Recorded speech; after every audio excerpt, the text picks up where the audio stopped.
बेहद सस्पेंस और दिमाग का खेल। सुनिए शर्लॉक होम्स की लोकप्रिय कहानियां। एक छींटदार फीते का रहस्य। अपने उन 70 खास मामलों के नोट्स पर एक नजर दौड़ाते वक्त, जिनमें अपने मित्र शेरलॉक होम्स के पिछले 8 सालों के काम करने के तरीकों का मैंने अध्ययन किया और पाया कि उनमें से बहुत से दुखद, कुछ मजेदार और अधिकतर तो आश्चर्यजनक थे। वे सब कोई मामूली मामले नहीं थे। उन्होंने इन्हें धन कमाने के लिए नहीं, बल्कि अपने काम से प्यार की वजह से किया था। वो उन जांच पड़तालों से स्वयं को अलग कर लेता था जो असामान्य और आश्चर्यजनक नहीं होती थी। मुझे याद नहीं कि इस तरह के कई केसों में स्टॉक मोरान में रॉयलार्ड्स के उस जाने माने परिवार के साथ घटी घटना की तुलना में किसी और ने अधिक असाधारण घटना सुलझाई हो। यह घटना होम्स के साथ मेरे जुड़ने के शुरुआती दिनों में घटी थी। उन दिनों हम अविवाहित थे और बेकर स्ट्रीट के एक ही कमरे में साथ साथ रहा करते थे। उस समय इस मामले की गोपनीयता का एक वादा किया गया था।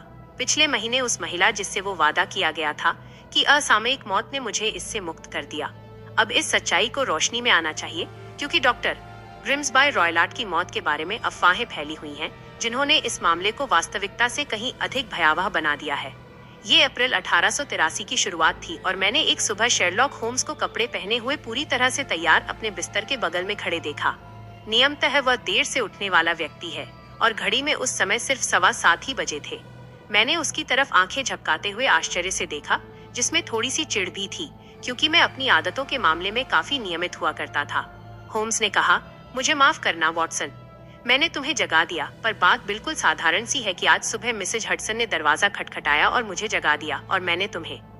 तब ऐसी क्या बात है? आग लगी है क्या? नहीं, ऐसा लगता है कि एक युवती बदहवास हालत में आई है और मुझसे मिलना चाहती है। अभी भी वो बैठक कक्ष में मेरा इंतजार कर रही है। महानगरों में इतनी सुबह जब जवान औरतें घूमती फिरती हैं और नींद में पड़े लोगों को उनके बिस्तरों से उठाती हैं, तब मेरा मानना है कि कोई बहुत ही खास बात होगी जिसे वो बताना चाहती है। क्या इससे ये लगता है कि ये एक दिलचस्प केस होगा? मुझे यकीन है कि तुम इसमें शुरू से ही रहना चाहोगे। मेरे विचार से किसी भी कीमत पर मुझे तुमसे इसके लिए कहना चाहिए और तुम्हें मौका देना चाहिए। मेरे प्यारे दोस्त, मैं किसी भी कीमत पर इसे खोना नहीं चाहूंगा। होम्स की पेशेवर छानबीनों का अनुसरण एवं उसके अपने अंतर्ज्ञान की तीव्रता से इनके समाधान की प्रशंसा से बढ़कर मेरे लिए और कोई प्रसन्नता नहीं थी। उसे जो भी केस दिए गए, उसने उन्हें तार्किक आधार पर सुलझाया था। मैंने जल्दी जल्दी अपने कपड़े पहने और बैठक कक्ष में अपने मित्र का साथ देने के लिए कुछ ही मिनटों में तैयार हो गया। वहाँ एक पर्दानशी महिला काले कपड़ों में खिड़की के पास बैठी थी। जैसे ही हम कमरे में घुसे वो खड़ी हो गई। होम्स ने प्रसन्नता पूर्वक कहा, गुड मॉर्निंग मैडम, मेरा नाम शेरलॉक होम्स है। ये है डॉक्टर वॉटसन, मेरे खास पृष्ठ 4 दोस्त और सहयोगी। इनके सामने आप बेझिझक अपनी बात कह सकती हैं। वाह, मुझे ये देखकर खुशी हो रही है कि मिसेस हडसन ने अंगीठी जलाने की समझदारी दिखा दी है। इस अंगीठी को आप अपने पास रख लीजिए और मैं 1 कप गर्म कॉफी ऑर्डर करता हूँ, क्योंकि मैं देख रहा हूँ कि आप ठंड से कांप रही हैं।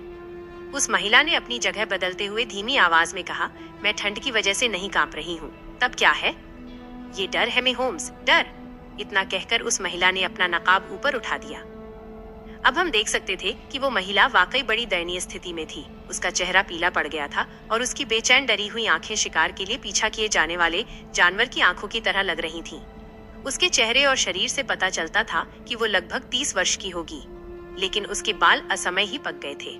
उसकी आंखें थकी हुई मरियल सी थीं। होम्स ने उस पर अपनी तेज और अनुभवी नजर डाली। होम्स ने आगे की ओर झुकते हुए सांत्वना भरे शब्दों में उसके हाथों को थपथपाते हुए कहा, डरिए मत, मैं सब ठीक कर दूंगा। मुझे लगता है आप आज सुबह ही ट्रेन से आई हैं। तो क्या आप मुझे जानते हैं? नहीं, मैंने आपके दस्ताने वाली बाई हथेली में वापसी का टिकट देखा है। आप सुबह जल्दी ही चल पड़ी होंगी और स्टेशन पहुंचने के लिए आपने कच्चे रास्ते पर घोड़ा गाड़ी से भी यात्रा की होगी। महिला जोर से चिहुकी और मेरे सहयोगी की ओर अचरज से देखने लगी। वो मुस्कुराते हुए बोला, इसमें कोई रहस्य नहीं है मैडम। आपके जैकेट की बाई बाह पर कम से कम 7 जगह कीचड़ के धब्बे लगे हैं। ये धब्बे बिल्कुल ताजा हैं। घोड़ा गाड़ी के अलावा और कोई सवारी इस तरह से कीचड़ नहीं उछालती है। और फिर आप तो चालक के बाई ओर बैठी होंगी। वो बोली, आपका जरिया चाहे जो भी हो, पर आप बिल्कुल सही हैं। मैं घर से सुबह 6 बजे से पहले ही चली और 20 मिनट में लेदरहेड पहुंची। फिर वाटरलू के लिए पहली ट्रेन पकड़कर मैं यहाँ आ गई। सर, मैं अब इस तनाव को और नहीं झेल सकती हूँ।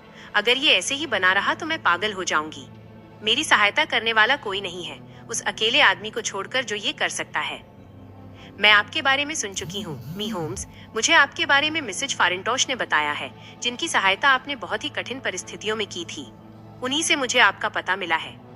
सर, क्या आपको ऐसा नहीं लगता है कि आप मेरी सहायता कर सकते हैं और जिस घने अंधेरे ने मुझे घेर रखा है उस पर थोड़ी रोशनी तो डाल ही सकते हैं?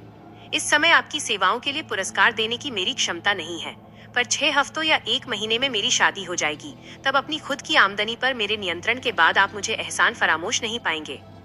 होम्स ने अपनी दराज खोली और उसमें से केस वाली एक छोटी सी नोटबुक निकाली, जिसे वो संदर्भ देखने के लिए अपने पास रखते थे।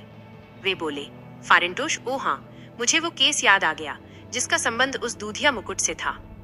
मेरे ख्याल से वॉटसन, ये तुम्हारा मेरे साथ आने के पहले का केस था। मैडम, मैं इस मामले में आपसे सिर्फ इतना ही कह सकता हूँ कि जिस तरह से मैंने आपकी दोस्त के लिए काम किया था, उसी तरह से आपका भी काम करने में मुझे खुशी होगी। और जहाँ तक इनाम का सवाल है, मेरा पेशा अपने आप में ही इनाम है। लेकिन जब भी आपका समय अनुकूल हो, आप मेरा भुगतान कर सकती हैं। अब मैं आपसे अनुरोध करता हूँ, कृपया सिलसिलेवार ढंग से हर पृष्ठ 5 बात बता दे ताकि मैं इस मसले पर अपनी राय कायम कर सकूं। हमारी आगंतुक ने जवाब दिया, ओह, मेरे डर की स्थिति की वास्तविकता ये है कि मेरा डर बहुत ही अस्पष्ट सा है और मेरे संदेह बहुत ही छोटे छोटे बिंदुओं पर ही निर्भर हैं, जो कि दूसरों को बहुत ही महत्वहीन लग सकते हैं। यहाँ तक कि जिससे मुझे सहायता पाने का अधिकार है, वो भी मुझे एक घबराई हुई औरत के रूप में ही परामर्श देता है, परंतु वो इस तरह की बात नहीं कहता है। ये सब कुछ मैं आपके सांत्वना भरे शब्दों और आपकी आंखों में पढ़ सकती हूँ। मैंने सुना है मी होम्स कि आप आदमी के दिल की कई परतों के भीतर गहराई से छुपी हुई दुष्टता को भी देख लेते हैं। आप मुझे बताएं कि इन खतरों से घिरे रहते हुए मैं इनके बीच कैसे रहूं? मैडम, मैं आपकी बातों पर पूरा ध्यान दे रहा हूं। मेरा नाम हेलन स्टोनर है और मैं अपने सौतेले पिता के साथ रहती हूं, जो इंग्लैंड की पुरानी सैक्सन फैमिली सरी की पश्चिमी सीमा पर स्टॉक मोरान के रायलाट्स के बचे हुए अंतिम व्यक्ति हैं। होम्स ने स्वीकृति में अपना सिर हिलाया और कहा, मैं इस नाम से परिचित हूँ। किसी समय ये परिवार इंग्लैंड के धनिकों में से एक था और इसकी जागीर की सीमाएं उत्तर में बर्कशायर तथा पश्चिम में हैम्पशायर तक फैली हुई थीं। पिछली शताब्दी में एक के बाद एक इसके वारिस लंपट और फिजूल खर्ची की आदतों वाले थे। रीजेंसी के दिनों में यह परिवार एक जुआरी के हाथों पूरी तरह से बर्बाद हो गया था। कुछ एकड़ जमीन और 200 साल पुराना वो घर, जो कि अब गिरवी पड़ा है, कि सिवाय कुछ भी नहीं बचा। इसके अंतिम जागीरदार ने अपनी जिंदगी की गाड़ी एक अभिजात वर्गीय भिखारी के रूप में दयनीय तरीके से खींची, पर उसके एकमात्र बेटे यानी मेरे सौतेले पिता ने देखा कि इन्हें नए तरीके का जीवन अपनाना चाहिए। उन्होंने अपने एक संबंधी से धन उधार लिया, जिससे वे डॉक्टरी की डिग्री हासिल कर सके। इसके बाद मेरे पिता कलकत्ता चले आए, जहां अपनी काबिलियत और अच्छे चरित्र से उन्होंने एक बहुत ही अच्छी प्रैक्टिस जमा ली। एक दिन घर में हुई किसी लूट के कारण उन्होंने गुस्से में अपने पड़ोस में रहने वाले खानसामे को इतना मारा कि वो मर ही गया। फांसी की सजा से वे बाल बाल बचे। इसकी वजह से उन्हें लंबे समय तक जेल में रहना पड़ा। फिर वे चिड़चिड़े और हताश व्यक्ति के रूप में इंग्लैंड वापस आ गए। जब डॉक्टर रायलाट भारत में थे तो वहीं उन्होंने मेरी माँ से विवाह किया, जो कि बंगाल फौज के मेजर जनरल स्टोनर की एक खूबसूरत विधवा थी। मेरी बहन जूलिया और मैं जुड़वा थी और मेरी माँ की दोबारा शादी के समय हमारी उम्र केवल 2 साल की ही थी। मेरी माँ के पास 1000 पाउंड सालाना आता था और ये पूरा का पूरा ही उसने डॉक्टर रायलाट को वसीयत कर दिया था। हालांकि हम उनके साथ इसी शर्तनामे के साथ रहते थे कि हमारी शादी होने पर हम में से हर एक को सालाना कुछ धन दिया जाएगा। इंग्लैंड वापस लौटने के कुछ ही समय के बाद मेरी माँ की मौत हो गई। वे 8 साल पहले क्रीव के पास एक रेल दुर्घटना में मारी गई। इसके बाद डॉक्टर रायलाट ने लंदन में अपनी प्रैक्टिस जमाने की कोशिश छोड़ दी और हमें साथ लेकर स्टॉक मोरान के अपने खानदानी मकान में रहने चले आए। मेरी माँ ने जो पैसा हमारे लिए रख छोड़ा था, वो हमारी जरूरतों के लिहाज से काफी था और हमारी खुशियों में बाधाएं आएंगी ऐसा भी नहीं मालूम पड़ता था। परंतु इस साल हमारे सौतेले पिता के स्वभाव में एक भयानक परिवर्तन आ गया। अपने पड़ोसियों से मिलने जुलने और नए मित्र बनाने के बजाय, जो कि उन्हें वहां देखकर बहुत खुश हुए थे कि स्टॉक मोरान के रायलाट वापस अपने घर आ गए हैं, उन्होंने अपने आप को अपने घर में ही बंद कर लिया और कभी कभी ही बाहर निकलते थे, वो भी तब जब कोई उनके रास्ते से गुजरता था और उससे झगड़ा करने, गुस्से में हिंसा की सनक। पृष्ठ 6 तक पहुंचना उस परिवार के लोगों की एक आनुवंशिक आदत रही है। मेरे सौतेले पिता के मामले में मेरा मानना है कि इसकी तीव्रता का कारण एक लंबे समय तक गर्म मुल्क में रहना भी रहा है। उनके ऐसे असभ्य झगड़ों की एक लंबी श्रृंखला सी बन चुकी थी, जिसमें 2 तो पुलिस थाने में जाकर खत्म हुए और फिर वे उस गांव के लिए खतरा बन चुके थे।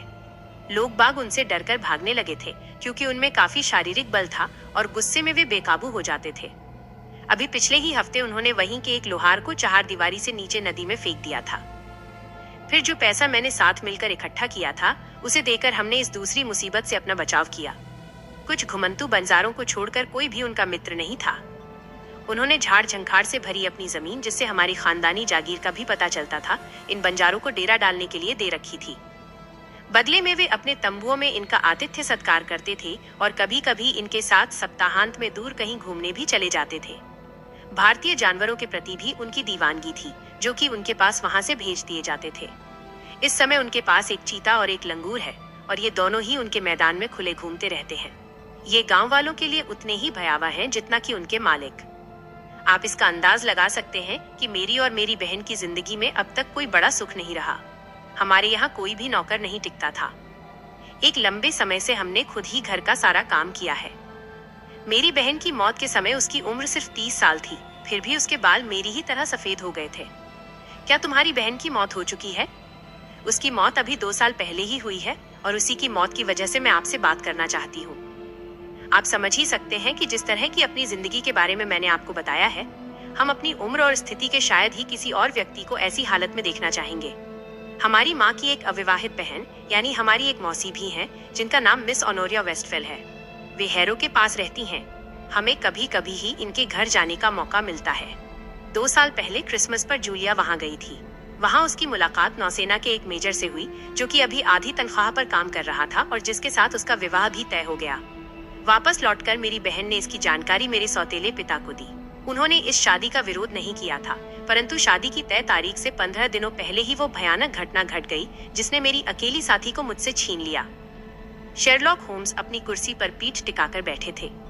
उनकी आंखें बंद थीं और उनका सिर कुशन पर टिका हुआ था।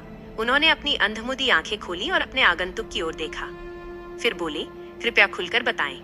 मेरे लिए इसे बताना बहुत ही आसान है, क्योंकि उस भयानक वक्त की हर घटना मेरी याददाश्त में बनी हुई है।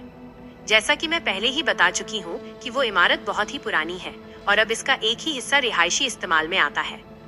इस हिस्से में शयन के कमरे निचले तल पर हैं और बैठक कक्ष इस इमारत के बीच वाले भाग में है।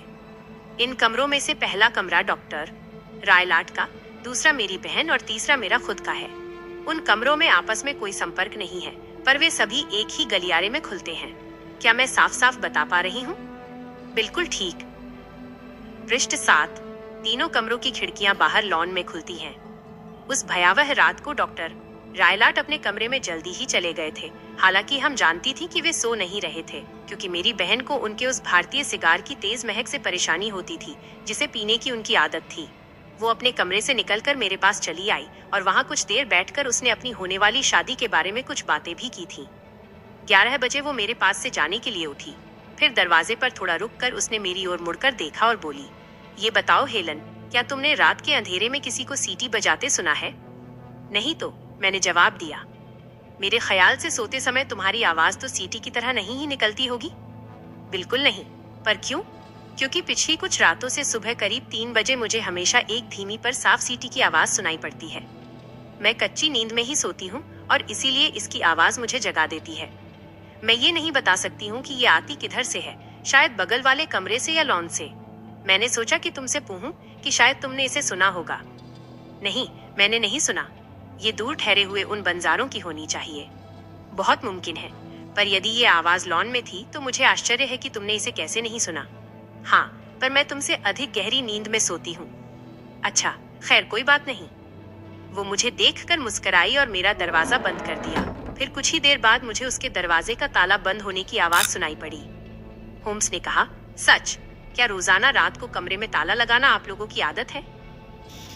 हमेशा? क्यों? मैं आपको पहले ही बता चुकी हूँ कि डॉक्टर ने एक चीता और एक लंगूर पाल रखा था। दरवाजा बंद किए बगैर हमें सुरक्षा नहीं महसूस होती थी। बिल्कुल ठीक। मेहरबानी करके अपनी बात जारी रखिए। उस रात मैं सो नहीं सकी। आने वाली बदकिस्मती की एक धुंधली सी अनुभूति ने मुझ पर असर कर दिया था। आपको याद होगा कि मेरी बहन और मैं जुड़वा बहनें थीं, और आप जानते ही हैं कि 2 समान आत्माओं के बीच संपर्क का कितना सूक्ष्म बंधन होता है। वह रात बहुत ही भयानक थी। बाहर हवा में तेज गर्जन की सी आवाज थी और खिड़कियों पर बारिश की चोट और थपथपाहट हो रही थी।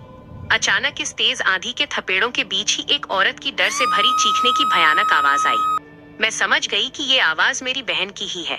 मैं अपने बिस्तर से उछलकर उठी। मैंने शॉल लपेटा और गलियारे की तरफ भागी। जैसे ही मैंने अपना दरवाजा खोला, मुझे सीटी की एक धीमी सी आवाज सुनाई पड़ी। ये ठीक वैसी ही आवाज थी जैसी कि मुझे मेरी बहन ने बताया था। और कुछ ही पलों बाद एक झनझनाहट की आवाज आई, जैसे कि धातु की कोई चीज नीचे गिर पड़ी हो। जब मैं दौड़कर अपनी बहन के कमरे में पहुंची तो मैंने देखा कि उसका दरवाजा खुला हुआ अपने कब्जे पर धीरे से झूल रहा है। मैंने डरते हुए देखा कि न जाने क्या सामने आने वाला है। गैलरी की लैंप से आने वाली रोशनी में मैंने अपनी बहन को देखा। उसका चेहरा डर से पीला पड़ गया था। उसके हाथ सहायता के लिए आगे की ओर फैले हुए थे और उसका पूरा शरीर किसी शराबी की तरह आगे पीछे झूल रहा था।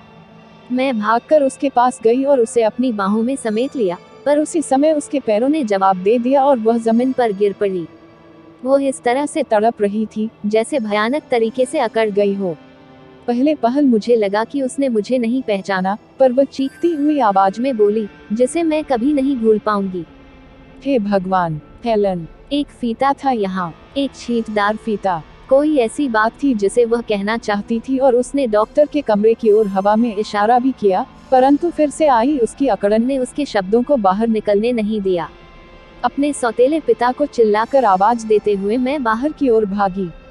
हड़बड़ी में ही उनके कमरे में उनके ड्रेसिंग गाउन में ही मेरी उनसे मुलाकात हुई। जब वे मेरी बहन के पास पहुंचे तब तक वह बेहोश हो चुकी थी। हालांकि उन्होंने उसके मुंह में ब्रांडी डाली और उसे गांव में ही चिकित्सा सहायता के लिए भी भेजा, परंतु सारी कोशिशें बेकार हो गई और वह बिना होश में आए ही धीमे धीमे डूबती हुई मौत के आगोश में चली गई। यही मेरी प्यारी बहन का भयानक अंत था। होम्स ने कहा, एक मिनट रुको, क्या तुम उस धातु की आवाज और सीटी के बारे में निश्चित हो? क्या तुम कसम खाकर कह सकती हो? उसकी मौत के बाद हुई छानबीन में मुझसे यही पूछा गया था। मेरा यही मानना है कि मैंने इसे सुना था, मगर आंधी और पुराने हो चुके घर की आवाज में हो सकता है मुझे धोखा हुआ हो। क्या तुम्हारी बहन कपड़े पहनकर तैयार थी? नहीं, वह अपने सोने वाले कपड़ों में ही थी। उसके दाएं हाथ में एक जली हुई माचिस की तीली और बाएं हाथ में माचिस की डिबिया थी। इससे ऐसा लग रहा था कि जब उसे खतरा महसूस हुआ होगा, तब इसे जानने के लिए उसने माचिस जलाई होगी। छानबीन करने वाला किस नतीजे पर पहुंचा था? चूंकि डॉक्टर का व्यवहार इस प्रांत में बड़ा ही खतरनाक रहा है, इसीलिए उसने इस मामले की छानबीन बहुत ही ध्यानपूर्वक की थी, परंतु वह मौत का कोई संतोषजनक कारण ढूंढ पाने में असफल ही रहा। मेरे सबूतों से पता चलता था कि दरवाजा भीतर से ही बंद था और खिड़कियों में पुराने फैशन की लोहे की छड़ें लगी थी, जिनसे सारी रात सुरक्षा रहती थी। चारों तरफ की दीवारें काफी मजबूत थीं और जमीन भी उतनी ही ठीक थी। वहां की चिमनी काफी चौड़ी थी, साथ ही उस पर लोहे की जाली भी लगी हुई थी। अब यह निश्चित है कि जिस समय मेरी बहन के साथ यह हादसा हुआ, तब वह बिल्कुल अकेली थी। इसके अलावा उसके शरीर पर किसी भी प्रकार की चोट का निशान भी नहीं मिला था। जहर के बारे में तुम्हारा क्या ख्याल है? डॉक्टरों ने इसकी जांच कर ली थी और इसमें उन्हें कुछ भी नहीं मिला। तब तुम क्या सोचती हो कि इस अभागी लड़की की मौत कैसे हुई? मेरे अनुसार तो उसकी मौत का कारण सिर्फ डर और घबराहट है, पर वह कौन सी चीज थी जिससे वह डरी, इसका अंदाजा मैं नहीं लगा पाती हूँ। क्या वे बंजारे उन दिनों वहीं ठहरे हुए थे? हाँ, थोड़े बहुत वहाँ हमेशा ही रहते हैं। फीता यानी छींटदार फीते के संकेत से तुम क्या समझती हो? कभी कभी मुझे लगता था कि ये केवल उन्माद की स्थिति में की गई बात है, या ये कुछ लोगों के समूह को दर्शाता है, जो कि शायद इन बसे हुए घुमंतू बंजारों का भी हो सकता है। मैं नहीं जानती कि उनमें से कुछ लोग छींटदार रुमाल अपने सिर पर बांधते हैं, और शायद उसी के बारे में उसने कहा हो। एक असंतुष्ट व्यक्ति की तरह होम्स ने अपना सिर हिलाया। वे बोले, मामला काफी गंभीर है, प्लीज तुम अपनी बात जारी रखो। तब से अब तक 2 साल बीत चुके हैं और मेरा जीवन हाल ही तक इतना एकाकी कभी नहीं रहा है। मेरा एक बहुत ही अच्छा दोस्त है जिसे मैं पिछले कई सालों से जानती हूँ। उसने 1 महीने पहले ही शादी के लिए मेरा हाथ मांगा था। उसका नाम आर्मिटोज है और वो रीडिंग के पास ही के क्रेनवाटर के मी आर्मिटोज का दूसरा बेटा है। मेरे सौतेले पिता ने इस रिश्ते का कोई विरोध नहीं किया और हम बसंत के मौसम में शादी करने वाले हैं। 2 दिन पहले ही इमारत के पश्चिमी हिस्से में मरम्मत का काम शुरू हुआ था, जिसमें मेरे बेडरूम की दीवार पर टूट फूट हो रही थी। इसलिए मुझे उसी कमरे में आना पड़ा जिसमें मेरी बहन की मौत हुई थी, और मुझे उसी बिस्तर पर सोना पड़ा जिस पर वो सोई थी। आप मेरे डर का अंदाजा लगा सकते हैं कि जब पिछली रात मैं जग गई और उसके उस भयानक अंत के बारे में सोचने लगी, तभी अचानक मैंने धीमी सीटी की आवाज सुनी, जो कि उसकी अपनी ही मौत का इशारा भी थी। मैं उछलकर उठी और लैंप जलाया, पर मुझे कमरे में कुछ भी नहीं दिखा। मैं अब बिस्तर पर फिर से जाने में भी कांप रही थी। फिर भी मैं तैयार हुई और जैसे ही दिन की रोशनी हुई मैं बाहर आई। मैंने क्राउन इन पर एक घोड़ा गाड़ी पकड़ी और फिर लेदर हेड आकर आपके पास इस इरादे से चली आई कि मैं आपसे मिलूं और आपकी राय लूं। मेरे सहयोगी ने कहा, तुमने बहुत ही समझदारी का काम किया, पर क्या तुमने मुझे अब सब कुछ बता दिया है? जी हाँ, सब कुछ। आपने सब कुछ नहीं बताया है मिस रायलाट। आप अपने सौतेले पिता के बारे में छिपा रही हैं। क्यों? आपका क्या मतलब है? जवाब में होम्स ने उस आगंतुक के घुटने पर रखे उसके हाथ पर लटकती काली झालर को पीछे उलट दिया। उसकी सफेद कलाई पर 5 नीले निशान पड़े हुए थे, जिनमें 4 उंगलियों के और एक अंगूठे का निशान था। होम्स ने कहा, तुम्हारे साथ क्रूर व्यवहार होता है। महिला के चेहरे का रंग गहरा हो गया और उसने अपनी कलाई ढक ली। वो बोली, वो एक ताकतवर आदमी है और शायद उसे अपनी ताकत का अंदाज नहीं है। वहां अब एक लंबी चुप्पी छाई हुई थी। होम्स अपनी ठुड्डी को अपने हाथों में टिकाए अंगीठी की आग को ध्यान से देख रहे थे। ये बड़ा ही गंभीर मामला है। इससे पहले कि मैं अपने काम की रूपरेखा तय करूं, मुझे अभी हजारों बातें जाननी है। फिर भी हमारे पास गंवाने के लिए एक पल भी नहीं है। यदि हम आज ही स्टॉक मुरान जाते हैं, तब क्या यह मुमकिन है कि बिना तुम्हारे सौतेले पिता की जानकारी के ही हम उन कमरों को देख सके? जी हाँ, ऐसा हो सकता है, क्योंकि उन्होंने आज किसी बहुत जरूरी काम से शहर आने के लिए कहा है। संभावना है कि वे आज सारा दिन बाहर रहेंगे और वहाँ रुकावट डालने वाला कोई भी नहीं होगा। हमारे यहाँ एक घरेलू नौकरानी है जो कि बूढ़ी और बेवकूफ है। मैं उसे आसानी से हटा सकती हूँ। वाह वाटसन, हमारे साथ चलने में तुम्हें दिक्कत तो नहीं है? बिल्कुल नहीं। तब हम साथ साथ ही आएंगे। अब तुम कहाँ जा रही हो? मैं 1-2 काम निपटा लेना चाहूंगी, चूंकि मैं शहर में ही हूँ, पर मैं 12 बजे वाली गाड़ी से वापस चली जाऊंगी ताकि आपके आने के समय मैं वहाँ मौजूद रहूं। तुम वहाँ दोपहर तक हमारी प्रतीक्षा कर सकती हो। मुझे भी यहाँ कुछ छोटे मोटे काम निपटाने हैं। क्या तुम रुकोगी और नाश्ता करोगी? नहीं, मुझे अब चलना चाहिए। मेरा मन पहले से काफी हल्का हो चुका है, क्योंकि मैंने अपनी समस्या आपको बता दी है। मैं आज दोपहर में आपका इंतजार करूंगी। उस महिला ने अपने चेहरे पर मोटा सा नकाब डाल लिया और तेजी से कमरे से बाहर निकल गई। शेरलॉक होम्स ने अपनी कुर्सी की पुष्ट पर अपनी पीठ टिकाते हुए पूछा, वाटसन, तुम इस बारे में क्या सोचते हो? यह मामला काफी गंभीर और खतरनाक लगता है। अगर वह महिला सही कह रही थी कि उस कमरे की दीवारें और जमीन पक्की हैं और दरवाजे, खिड़कियों तथा चिमनी से कोई घुस नहीं सकता है, तो इसका मतलब है उसकी बहन मौत के वक्त बिल्कुल अकेली थी। तब उस रात वाली सीटियों का क्या मतलब है और उस मरने वाली महिला के उन खास शब्दों का क्या अर्थ है? मैं नहीं सोच पा रहा हूँ। उस रात को बजने वाली सीटियों और बंजारों के समूह की मौजूदगी, जिनका कि उस बुजुर्ग डॉक्टर के साथ नजदीक का रिश्ता भी है। जब इन दोनों विचारों को साथ मिला दे तब इस तथ्य पर विश्वास होने लगता है कि डॉक्टर की रुचि उसकी सौतेली बेटी की शादी न होने देने में ही है। उस फीते की ओर मरने वाले का इशारा और वह आवाज मेटल की उस झंझनाहट की हो सकती है, जो सुरक्षा के लिए लगी उन छड़ों के गिरने की वजह से हुई हो। मेरे मत से इस आधार पर इस दिशा में सोचने से यह रहस्य खुल सकता है। तब उन बंजारों ने क्या किया होगा? मुझे इसका अंदाजा नहीं है। कई जगहों पर मैं इन विचारों से असहमत हूँ। मैं भी, और इसीलिए हम आज खास तौर से स्टॉक मोरान जा रहे हैं। मैं यह देखना चाहता हूँ कि क्या हमारे प्रतिद्वंद्वी अभी भी खतरनाक हैं या हम उनको जान समझ चुके हैं। आगे देखें शैतान के नाम पर क्या होता है। मेरे साथी के ये शब्द अभी मुंह से निकले ही थे कि एक धक्के के साथ अचानक हमारा दरवाजा खुला और सामने एक बड़े डील डॉल वाला आदमी दिखा। उसका पहनावा खेतों में काम करने वालों और पेशेवरों के पहनावों का मिला जुला रूप था। उसके सिर पर काली ऊंची सी हैट थी और उसका कोट लंबा था। उसने गेटर्स पहन रखे थे और हाथ में एक चाबुक लहरा रहा था। वो इतना लंबा था कि दरवाजे की ऊंची चौखट को उसका हेड छू रहा था और उसकी चौड़ाई ने दरवाजे की चौड़ाई को करीब करीब ढक ही लिया था। उसका बड़ा सा चेहरा, जिस पर हजारों झुर्रियां पड़ी हुई थीं और जो सूरज के ताप से जलकर पीला हो चुका था। उस आदमी के चेहरे पर दुष्टता के चिन्ह थे और वो बारी बारी से हम दोनों की तरफ अपनी गहरी हरी हरी आंखों से देख रहा था। उसकी ऊंची पतली और बिना मांस वाली नाक जंगली शिकारी चिड़िया की तरह थी। उस आगंतुक ने पूछा, तुम में से होम्स कौन है? मेरे सहयोगी ने शांति से कहा, मेरा नाम है सर। मैं स्टॉक मोरान का ग्रिम्सबाई रायलाट हूँ। होम्स ने सौम्यता से कहा, डॉक्टर प्लीज बैठिए। मैं यहाँ बैठने नहीं आया हूँ। क्या मेरी सौतेली बेटी यहाँ आई थी? मैं उसका पता लगाने के लिए पीछा करता हुआ आया हूँ। वह तुमसे क्या कह रही थी? होम्स ने कहा, इस साल मौसम के लिहाज से थोड़ी ठंड ज्यादा है। वह बुजुर्ग आदमी गुस्से के मारे जोर से चीखा, वो तुमसे क्या कह रही थी? मेरे साथी ने शांति से अपनी बात जारी रखी, मैंने सुना है कि इस बार केसर काफी होगा। हमारे नए आगंतुक ने कहा, तुम मुझे बरगला रहे हो ना? इतना कहकर वो एक कदम आगे बढ़ा और अपने हाथ के उस चाबुक को लहराते हुए बोला, बदमाश, मैं तुमको जानता हूं। मैं पहले भी तुम्हारा नाम सुन चुका हूं। तुम होम्स हो जो हर काम में दखलंदाजी करता है। मेरा सहयोगी मुस्कुराया। होम्स, दूसरों के कामों में रुचि लेने वाला। उसके चेहरे पर मुस्कुराहट और फैल गई। होम्स, स्कॉटलैंड यार्ड का भूतपूर्व अधिकारी। होम्स ने अपना मुंह दबाकर हंसते हुए कहा, तुम्हारी बातचीत बहुत मजेदार है। अब जब तुम बाहर जाना तो दरवाजा बंद कर देना। यह यहाँ का तयशुदा कायदा है। जब मैं अपनी बात कह लूंगा तभी जाऊंगा। तुम मेरे मामले में दखलंदाजी करने की हिम्मत मत करो। मैं जानता हूं कि मिस टोनर यहाँ क्यों आई थी। मैंने इसका पता लगा लिया है। मैं कुछ भी कर सकता हूं। मैं बहुत ही खतरनाक आदमी हूं जिसके साथ दुश्मनी भारी पड़ेगी। ये देखो। वो तेजी से आगे बढ़ा और अंगीठी कुरेदने वाली लोहे की छड़ को लपक कर उठा लिया और फिर उसे अपने भूरे बड़े बड़े हाथों से घुमाकर गोल गोल मोड़ दिया। देखो, अपने आप को दूर ही रखो। गुर्राते हुए वो बोला और उस लोहे की छड़ को कमरे में अंगीठी की ओर फेंक दिया। ये आदमी काफी मिलनसार मालूम पड़ता है, होम्स ने हंसते हुए कहा।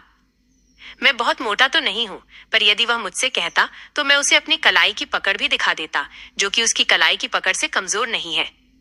ऐसा कहकर होम्स ने लोहे की उस छड़ को थोड़े से ही प्रयास से फिर से सीधा कर दिया था। मुझे लगता है उसने मुझे चकरा देने के लिए मेरे साथ बदसलूकी की है। ये घटना हमारी छानबीन को बल दे रही है। हालांकि मुझे विश्वास है कि हमारी दोस्त की उस थोड़ी सी लापरवाही से इस जंगली ने उसे ढूंढ निकाला, पर उससे उसे परेशानी नहीं होगी।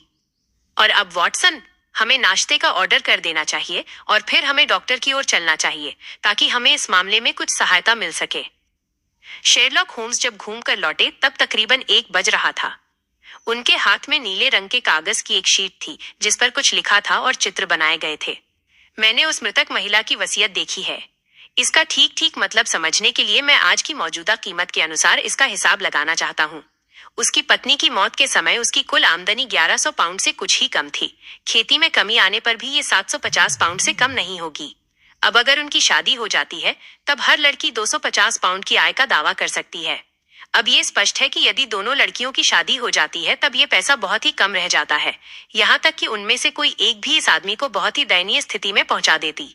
मेरा सुबह का काम बेकार नहीं गया, क्योंकि इससे ये पता चल जाता है कि ऐसे काम के बीच में रुकावट डालना उसका एक उद्देश्य हो सकता है।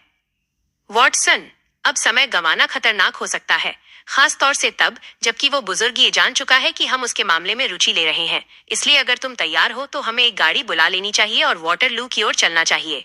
आप अपनी रिवॉल्वर अपनी जेब में रख लेंगे तो मुझ पर बहुत एहसान होगा, क्योंकि जो आदमी छड़ को मोड़कर गांठ लगा सकता है उसके साथ बहस करने के लिए इसका इस्तेमाल एक कारगर तर्क साबित हो सकता है। हमें टूथब्रश भी रख लेना चाहिए।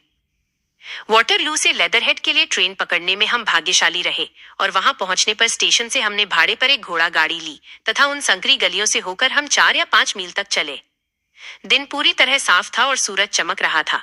आकाश में बादल रुई के फाहों से उड़ रहे थे। सड़क किनारे के पेड़ और झाड़ियों में हरी हरी कोपलें आ गई थीं और हवा में एक आनंददायक खुशबू तथा धरती की नमी मिली हुई थी। मेरे लिए बसंत के इस मधुर आगमन और हम जिस भयानक काम की छानबीन के लिए नियुक्त किए गए थे के बीच एक अजीब सी विषमता थी। मेरा सहयोगी उस घोड़ा गाड़ी में सामने की तरफ बैठा हुआ था। उसने अपनी बाहें मोड़ रखी थीं और उसका हैट उसकी आंखों पर झुका हुआ था। वो अपनी ठुड्डी को छाती पर झुकाए किसी गंभीर सोच में डूबा हुआ था। अचानक उन्होंने मेरे कंधे को थपथपाया और एक चरागाह की तरफ इशारा करते हुए कहा, वहां देखो। उस ढलान पर घने पेड़ों वाला मैदान दूर दूर तक फैला हुआ था, जिससे वो मैदान और भी घना मालूम पड़ता था। पेड़ों की शाखाओं के बीच से उस पुरानी इमारत की स्लेटी रंग की छत दिखाई पड़ रही थी। होम्स ने कहा, स्टाक मोरान। कोचवान ने जवाब दिया, जी हाँ सर, वो डॉक्टर ग्रिम्सबाय रायलाट का घर है। होम्स ने पूछा, वहां पास में और कोई इमारत है क्या? हमें वहीं जाना है। कोचवान ने दूर बाईं तरफ कुछ मकानों की ओर इशारा किया। वहां पर एक गांव है, पर यदि आप उस मकान में जाना चाहते हैं तो इधर से उस छोटी सीढ़ी पर चढ़कर फुटपाथ से होकर जा सकते हैं। वहीं पर वो औरत टहल रही है। होम्स ने पलके झपकाते हुए कहा, मेरे अनुमान से वो महिला मिस टोनर ही हैं, और हाँ, तुमने जैसा बताया है हम वैसा ही करेंगे। हम घोड़ा गाड़ी से उतर गए और उसे उसका भाड़ा दे दिया। भाड़ा लेकर वो वापस लेदरहेड की ओर चल दिया। जैसे ही हम उस छोटी सीढ़ी पर चढ़े, होम्स ने कहा, मुझे लगता है कि वो आदमी सोचता होगा कि हम वास्तुशिल्पी हैं या यहाँ किसी और काम से ही आए हैं। तभी हमारी बातचीत बंद हो गई। गुड आफ्टरनून मिस टोनर, आप देख रही हैं कि हम अपनी जबान के पक्के हैं। हमारा मुवक्किल सुबह से ही हमसे मिलने के लिए परेशान था। उसकी खुशी उसके चेहरे पर झलक रही थी। उसने गर्मजोशी से हमसे हाथ मिलाया और जोर से कहा, मैं आपका बहुत ही उत्सुकता से इंतजार कर रही थी। सब कुछ बिल्कुल ठीक है। डॉक्टर रायलाट शहर गए हैं और उनके शाम से पहले आने की उम्मीद भी कम ही है। होम्स ने कहा, हम डॉक्टर से मुलाकात का मजा ले चुके हैं। और फिर उन्होंने कम से कम शब्दों में उसे वो सारा किस्सा सुना दिया। जैसे ही मिस टोनर ने ये सुना, उसका चेहरा सफेद पड़ गया। हे भगवान, वो चीखी, इसका मतलब उसने मेरा पीछा किया था। ऐसा ही लगता है। मैं नहीं जानती थी कि वो इतना धूर्त है।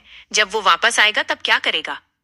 वो अपने आप को सुरक्षित करेगा, क्योंकि वो देखेगा कि इस मामले में कोई उससे भी अधिक चालाक है। तुम आज की रात अपने आप को उससे बचाकर कमरे में बंद रखना। अगर वो हिंसक हो जाएगा तब हम तुम्हें तुम्हारी मौसी के पास हारो ले चलेंगे। अब हमें इस समय का सदुपयोग कर लेना चाहिए, इसीलिए हमें उन कमरों की तरफ ले चलो जिनकी हमें छानबीन करनी है। यह इमारत स्लेटी रंग की थी और इसके पत्थरों पर फूलों के उभार बने हुए थे।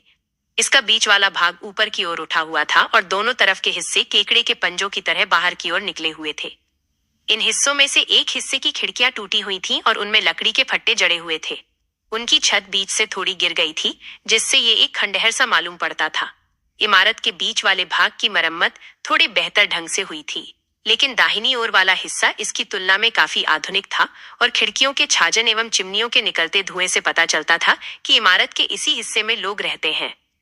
दीवार के आखिर में कुछ पाइट खड़े किए गए थे और दीवार पर पत्थरों में कुछ टूट फूट का काम भी हुआ था, लेकिन हमारे पहुंचने के समय वहां पर कोई काम नहीं हो रहा था।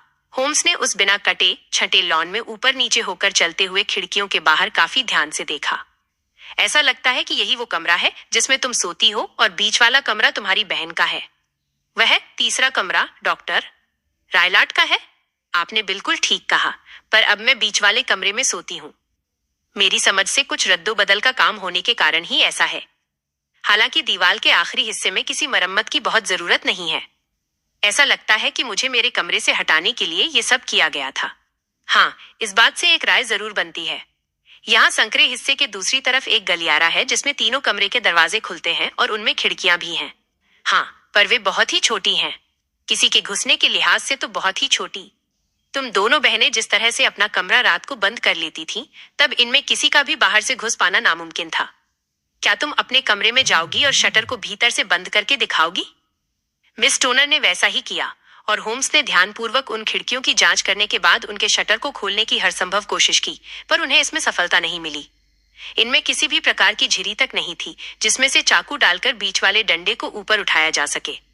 फिर होम्स ने अपने लेंस से उनके कब्जों को भी देखा, जो कि ठोस लोहे के बने थे। वे बिल्कुल अच्छी कारीगरी के साथ बनाए गए थे। उसने कुछ परेशानी से अपनी ठुड्डी को खुजाया और कहा, मेरे अनुसार जब शटर बंद है तब इसमें से कोई भी अंदर बाहर नहीं आ सकता है।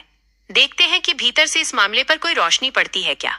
कोने में बना हुआ एक छोटा सा दरवाजा सफेद पुते गलियारे की तरफ ले जाता था, जहां उन तीनों बेडरूम के दरवाजे खुलते थे। होम्स ने तीसरे कमरे को देखने से मना कर दिया और तुरंत उस दूसरे वाले कमरे में घुसा जिसमें मिस टोनर अब सोती हैं, और इसी कमरे में ही उनकी बहन अपने दुर्भाग्य को प्राप्त हो चुकी थी।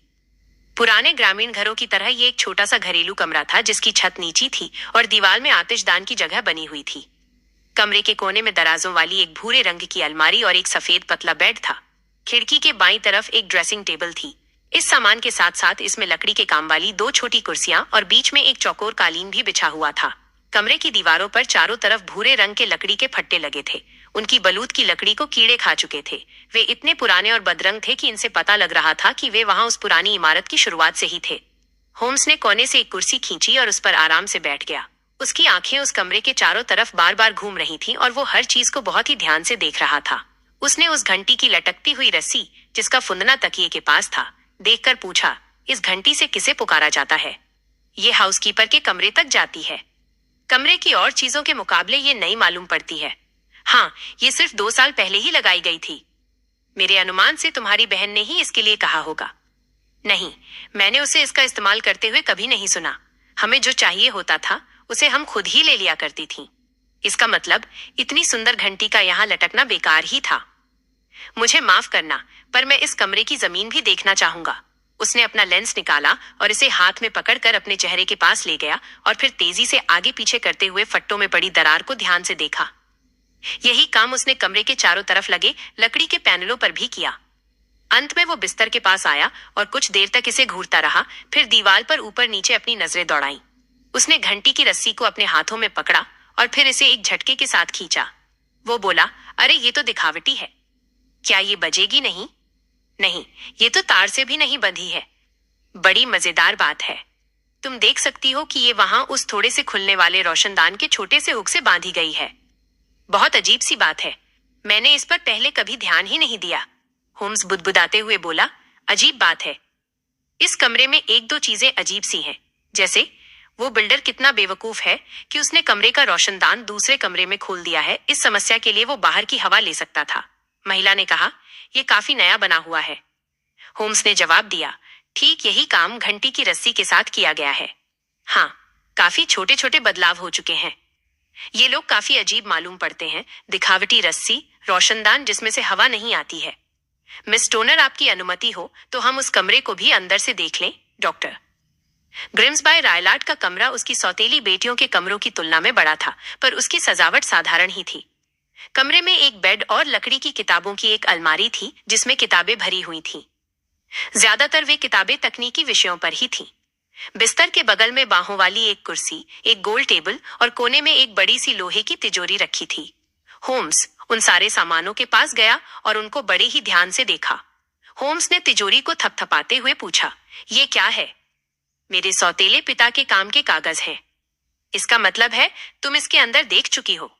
सिर्फ एक बार, कई साल पहले। मुझे याद है कि ये कागजों से भरी हुई थी। यहाँ कोई बिल्ली तो नहीं है? नहीं, बड़ी अजीब सी बात है। यहाँ देखो। उन्होंने दूध की एक छोटी सी प्लेट उठाई जो कि उसके ऊपर ही रखी हुई थी। नहीं, हमारे पास बिल्ली नहीं है, पर यहाँ एक चीता और एक लंगूर जरूर है। ओह हाँ, चीता भी एक बड़ी बिल्ली ही है। फिर भी एक प्लेट दूध उसको संतुष्ट नहीं कर पाएगा। यही एक बात है जिसके लिए मैं निश्चित होना चाहता हूँ। होम्स उस लकड़ी की कुर्सी के सामने पालथी मारकर बैठ गया और बड़े ही ध्यान से उसे देखने लगा। अपने लेंस को जेब में रखकर उठते हुए बोला, धन्यवाद। यहाँ कुछ चीजें बहुत ही रोचक हैं। उसकी निगाह बिस्तर के कोने पर लटके हुए कुत्ते के पट्टे पर पड़ी। पट्टा इस ढंग से लिपटा हुआ था जैसे इसका चाबुक से फंदा बनाया गया हो। वॉटसन, तुम्हें क्या लगता है? यह एक साधारण सा पट्टा है, पर मैं ये नहीं समझ पा रहा हूं कि ये इस तरह से क्यों बंधा है। ये बहुत सामान्य सा नहीं है। ये दुनिया बहुत बुरी है और जब एक चालाक आदमी अपना दिमाग अपराध में लगा देता है तब ये और भी बुरी हो जाती है। मिस टोनर, मेरे ख्याल से मैंने अब काफी कुछ देख लिया है। आइए अब बाहर लॉन में चलें। मैंने अपने साथी का चेहरा इतना गंभीर पहले कभी नहीं देखा था और जब हम उस छानबीन से वापस लौटे तब उसकी भौहों पर भी एक तनाव था। हमने उस लॉन में कई बार चहलकदमी की, पर जब तक वो स्वयं ही अपने विचारों से बाहर नहीं निकला, मैंने और मिस टोनर ने उसे छेड़ना उचित नहीं समझा। उसने कहा, मिस टोनर, ये बहुत ही जरूरी है कि आप हर हालत में मेरी राय के अनुसार ही काम करें।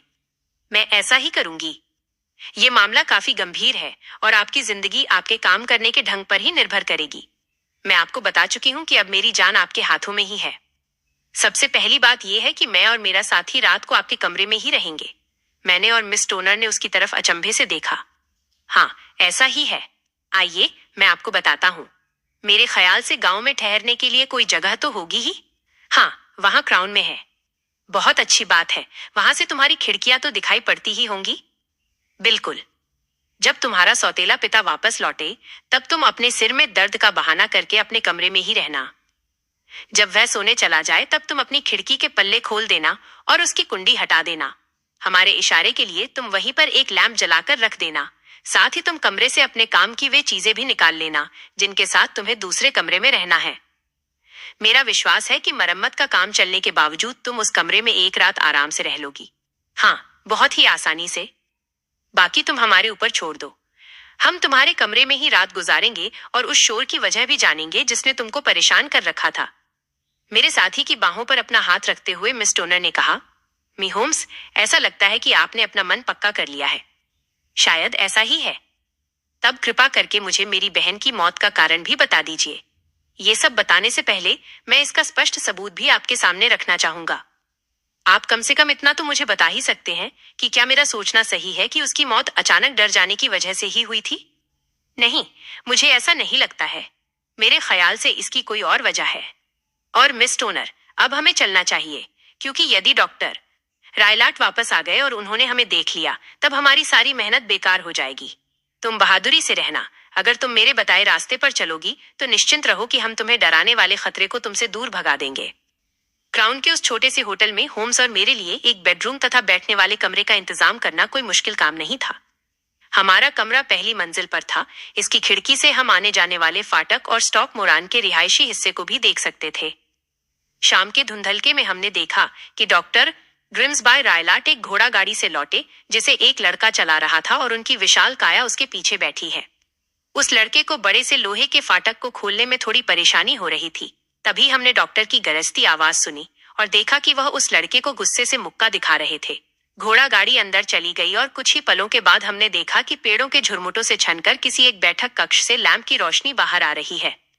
जब हम उस गहराते अंधेरे में साथ साथ बैठे थे, तब होम्स ने कहा, वॉटसन, क्या तुम्हें पता है कि आज की रात तुम्हें अपने साथ लेकर चलने में मुझे थोड़ी हिचक हो रही है? वहां किसी खतरे की संभावना है।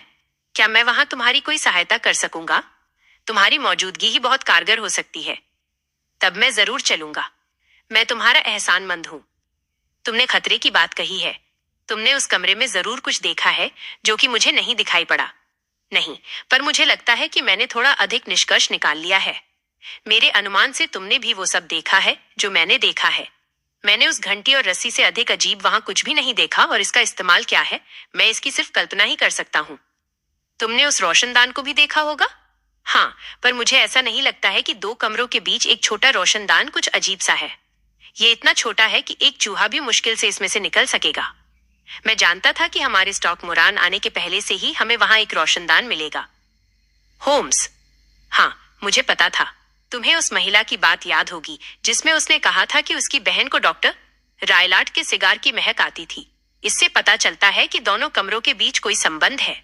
ये छोटा भी हो सकता है, और यदि बड़ा होता तो मौत के बाद भी कोरोनर की टिप्पणी में उसका उल्लेख अवश्य होता। इसके होने में नुकसान क्या है? हाँ, पर इनमें एक ही समय पर होने का एक विचित्र सा संबंध है, जैसे रोशनदान का बनाया जाना, रस्सी का लटकाना और एक महिला जो कि बिस्तर पर सोई उसका मरना। क्या ये तुम्हें कुछ सोचने पर मजबूर नहीं करता है? मैं अभी भी इनमें कोई संबंध नहीं देख पा रहा हूं। क्या तुमको उस बिस्तर में कुछ खास नजर आया था? नहीं, ये जमीन से जड़ा हुआ था। क्या तुमने पहले भी कभी इस तरह का जमीन से जड़ा हुआ बेड देखा है? मैं कह नहीं सकता हूं। वो औरत अपना बेड सरका नहीं सकती थी। इसे उस रोशनदान और रस्सी के ठीक सामने की जगह पर ही रहना होगा, और हम ये भी कह सकते हैं कि ये रस्सी घंटी बजाने के लिए नहीं थी। मैंने जोर से कहा, होम्स, ऐसा लग रहा है कि तुम जो कह रहे हो मैं उसे वाकई कुछ कुछ समझ रहा हूं।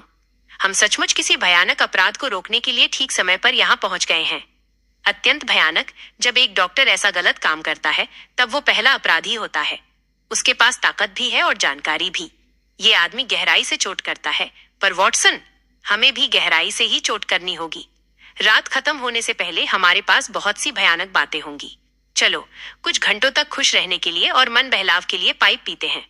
तकरीबन 9 बजे पेड़ों के बीच से दिखने वाली रोशनी बुझ गई और उस इमारत की तरफ पूरी तरह अंधेरा छा गया था। धीमे धीमे 2 घंटे बीत गए और तभी अचानक 11 बजने के साथ ही हमारे ठीक सामने एक तेज रोशनी दिखाई पड़ी। अपने पैरों पर उछलते हुए होम्स ने कहा, वो इशारा हमारे लिए है और ये बीच वाली खिड़की से आ रहा है। जब हम वहां से निकल रहे थे तभी होम्स ने होटल के मालिक से कहा, हम किसी परिचित से मिलने जा रहे हैं और रात में हम वहीं रुक भी सकते हैं। अगले ही पल हम बाहर अंधेरी सड़क पर आ गए थे। हमारे चेहरे पर तीखी ठंडी हवा लग रही थी। सामने एक पीली रोशनी धुंधली मंजिल की तरफ ले जाने के लिए हमें रास्ता दिखा रही थी। हमें उस मैदान में घुसने में थोड़ी परेशानी का सामना करना पड़ा, क्योंकि उस पुरानी चहारदीवारी में जगह जगह बिना मरम्मत वाली दरारें पड़ी हुई थीं। पेड़ों के बीच से अपनी जगह बनाते हुए हम लॉन तक पहुंच गए और इसे पार भी कर लिया। जैसे ही हम खिड़की से होकर भीतर घुसने ही वाले थे कि चंपा की झाड़ियों में से एक बच्चे की तरह कूदकर कोई निकला और घास में लड़खड़ाता हुआ सा अंधेरे मैदान में भाग गया। मैं फुसफुसाया, हे भगवान, क्या आपने उसे देखा? होम्स भी मेरी ही तरह एक पल के लिए चौंक पड़ा था। उसने अपने हाथों से मेरी कलाई को जकड़ रखा था। फिर उसकी धीमी सी हंसी मेरे कानों में पड़ी। वो फुसफुसाकर बोला, ये भी इसी परिवार का सदस्य है, ये वही लंगूर है। मैं डॉक्टर के उन अजीब से पालतू जानवरों के बारे में भूल ही गया था। इनमें एक चीता भी शामिल था, जो कि शायद किसी भी पल हमारे कंधों पर चढ़ सकता था। होम्स की बातों को मानते हुए मैंने अपने जूते उतारे और कमरे के भीतर पहुंचकर काफी हल्का महसूस किया। मेरे साथी ने बिना आवाज किए ही खिड़कियों के दरवाजे बंद कर दिए और लैंप उठाकर मेज पर रख दिया। उसने कमरे में चारों तरफ एक नजर दौड़ाई। वहां सब कुछ वैसा ही था जैसा कि हमने दिन के समय देखा था। फिर वो मेरी तरफ खिसका और अपने हाथों को अपने मुंह के चारों तरफ पाइप की तरह गोल बनाकर मेरे कानों में फुसफुसाकर बोला, थोड़ी सी भी आवाज हमारी सारी योजना पर पानी फेर देगी। मैंने सहमति में सिर हिलाया ताकि वो समझ जाए कि मैंने सुन लिया है। वह हमें रोशनदान से देख सकता है, इसलिए हमें बिना रोशनी के ही बैठना होगा। मैंने फिर सिर हिला दिया। देखो, सो मत जाना, तुम्हारी जिंदगी इसी पर निर्भर है। अपनी पिस्तौल तैयार रखना, हमें इसकी जरूरत पड़ सकती है। मैं बिस्तर के किनारे बैठा हूं और तुम कुर्सी पर बैठो। मैंने अपना रिवॉल्वर बाहर निकाल लिया और इसे मेज के ऊपर एक किनारे रख दिया। होम्स अपने साथ एक लंबी छड़ी लेकर आया था।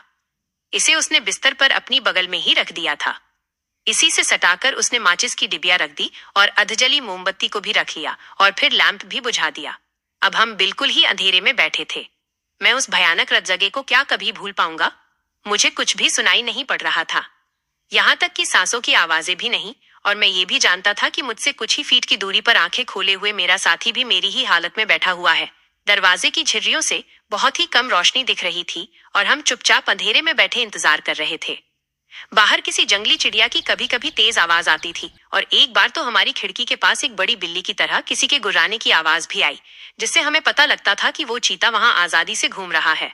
बहुत दूर से आती उस चर्च की घड़ी के घंटों की आवाजें हमें हर चौथाई घंटे पर सुनाई देती थीं। वे चौथाई घंटे कितने लंबे मालूम पड़ते थे।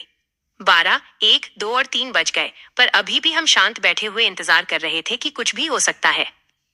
अचानक रोशनदान की तरफ पल भर के लिए रोशनी की चमक दिखाई पड़ी, जो कि तुरंत ही गायब भी हो गई। पर अब तेल जलने और धातु गर्म होने की महक आ रही थी। बगल वाले कमरे में किसी ने लालटेन जलाई थी। मैंने भी कुछ चलने की आवाज सुनी थी, पर फिर सब शांत हो गया। हालांकि वो महक अब तेज हो गई थी। आधे घंटे तक मैं कान लगाए तनाव में बैठा रहा। तभी अचानक एक दूसरी तरह की आवाज सुनाई पड़ी। ये एक बहुत ही शांत और केतली से निकलने वाली भाप की धीमी लगातार आती आवाज की तरह थी। अचानक ही मैंने सुना कि होम्स बिस्तर से उछल पड़े और माचिस जलाकर उस घंटी वाली रस्सी पर तेजी से अपनी छड़ी मारने लगे। वे जोर से बोले, वॉटसन, तुमने देखा? अब तुम इधर देखो। परंतु मुझे कुछ भी नहीं दिखाई दिया। अगले ही पल जब होम्स ने रोशनी जलाई, तब मैंने एक धीमी और साफ सीटी की आवाज सुनी।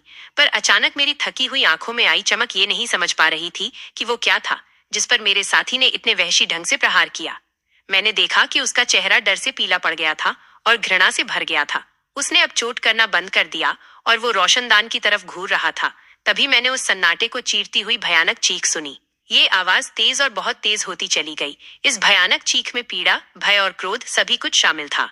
लोग कहते हैं कि दूर गांव में, यहाँ तक कि चर्च के पास भी उस चीख ने अपने बिस्तरों में दुबके लोगों को जगा दिया था। इससे मेरा दिल भी थोड़ा घबरा गया। मैं चुपचाप खड़ा होम्स की ओर देख रहा था और वो मुझे ये तब तक जारी रहा जब तक कि वो आती हुई आवाज बिल्कुल बंद नहीं हो गई। मैंने कहा, इसका क्या मतलब है?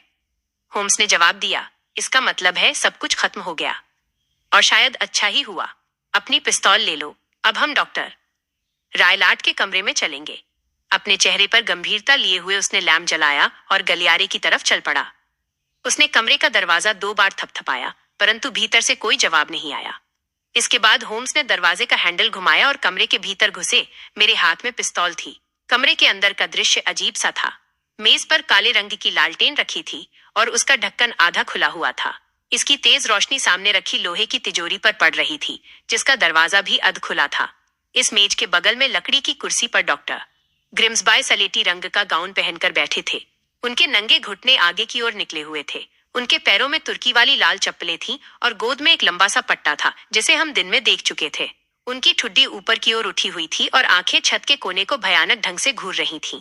इनकी भौहों के किनारे एक खास तरह का पीले रंग का फीता बंधा था, जिस पर भूरे रंग की चित्तियां थीं, जो कि लगता था उनके माथे पर कसकर बंधा था। जब हम कमरे में घुसे, तब उन्होंने न तो आवाज की और न ही हिले। होम्स ने फुसफुसाते हुए कहा, फीता, वही छींटदार फीता।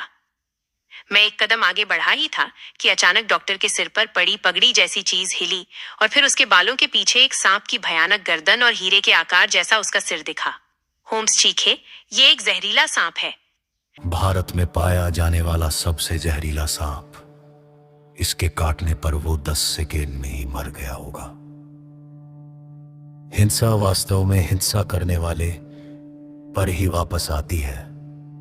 षड्यंत्र करने वाला उसी गड्ढे में गिरता है जिसे वो दूसरों के लिए खोदता है।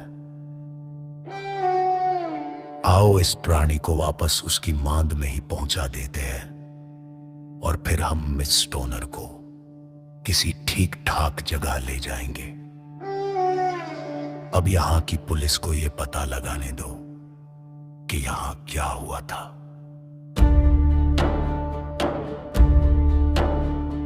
स्टाक मोरान के डॉ ग्रिम्सबाय-रायलाट की मौत की यह वास्तविक सच्चाई थी।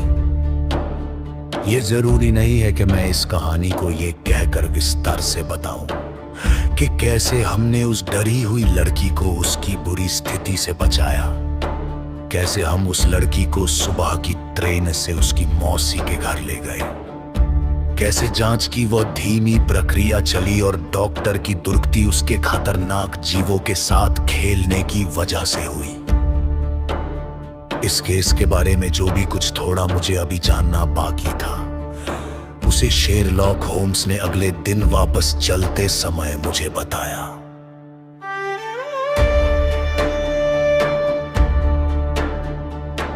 वाटसन, मैं पूरी तरह से गलत नतीजे पर पहुंच गया था, क्योंकि आधी अधूरी जानकारी से किसी भी तर्क तक पहुंचना कितना खतरनाक हो सकता है। उन बंजारों की वहां मौजूदगी और उस बेचारी लड़की का फीता शब्द का इस्तेमाल, जिसे उसने माचिस की रोशनी की झलक में ही देखा था, यह सब मुझे भटकाने के लिए काफी था।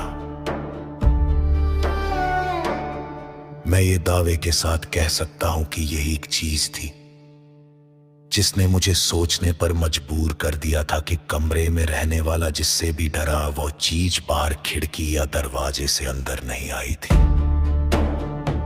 जैसे ही मैंने तुम्हें वे रोशनदान और बिस्तर पर लटकती रस्सी दिखाई थी, तभी मुझे इस बात का ख्याल आया था। जमीन से बंधे बिस्तर को देखकर मुझे लगा कि ये रस्सी रोशनदान और बिस्तर तक किसी पुल का काम करने के लिए बांधी थी। सांप का विचार अचानक ही मुझे कौंधा, क्योंकि डॉक्टर को भारत से ऐसे ही जीव भेजे जाते थे। अब मैं बिल्कुल ही सही रास्ते पर था, क्योंकि जहर का पता लगाना आसान नहीं था, वह भी तब जबकि एक चालाक और निर्दयी आदमी इसमें शामिल हो, साथ ही वह पूरब से प्रशिक्षण भी प्राप्त कर चुका हो। जहर की तेजी भी यही साबित करती थी। मृतक के शरीर पर उन 2 छेदों को देखने के लिए एक तेज नजर की जरूरत होती है, जहां से वह जहर शरीर में घुसा होगा।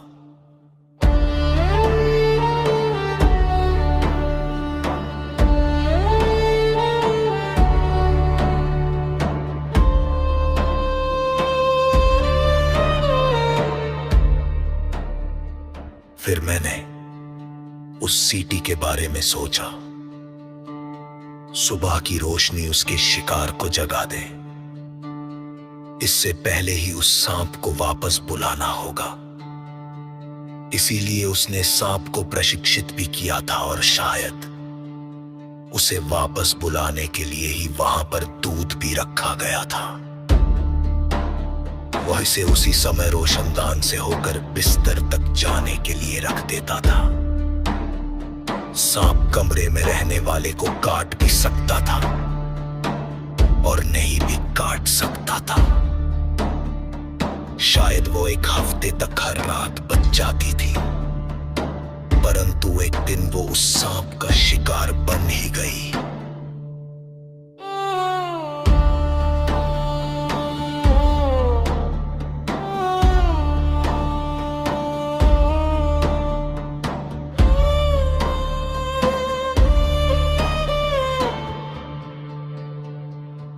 डॉक्टर के कमरे में घुसने से पहले ही मैं इन नतीजों पर पहुंच चुका था।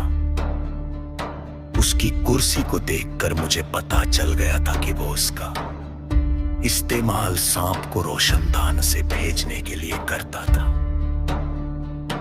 तिजोरी, दूध की प्लेट और चाबुक का फंदा देखकर मेरा रहा सहा शक भी जाता रहा। धातु की आवाज जो कि कमरे में रहने वाले को सुनाई पड़ती थी। वो मुमकिन है डॉक्टर द्वारा तिजोरी के जल्दी से खोले जाने की वजह से होती थी, क्योंकि सांप उसी तिजोरी में रखा गया था।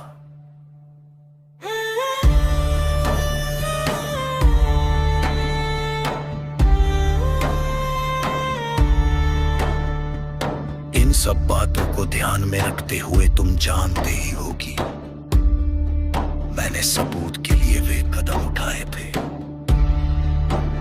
मैंने उस सांप की फुफकारने की आवाज सुनी थी और मुझे उम्मीद है तुमने भी सुनी होगी। फिर मैंने जल्दी से रोशनी जलाई और उस पर बेड्रम कर दिया था। सांप पुरुषनान की तरफ से वापस खींचे जाने की वजह से दूसरे तरफ आपके मालिक पर एक चोट कर बैठा। साथ ही से आप उस पर लगी छरी की चोट ने उसकी सांप वाले प्रवृत्ति को जगा दिया। परिणाम स्वरूप उसके सामने जो भी पहला व्यक्ति दिखा उसमें डस गई। इस प्रकार में किसी न किसी रूप में दोराइलात की मौत का जिम्मेदार हो, परंतु इसका मेरी आत्मा पर कोई बोझ नहीं है।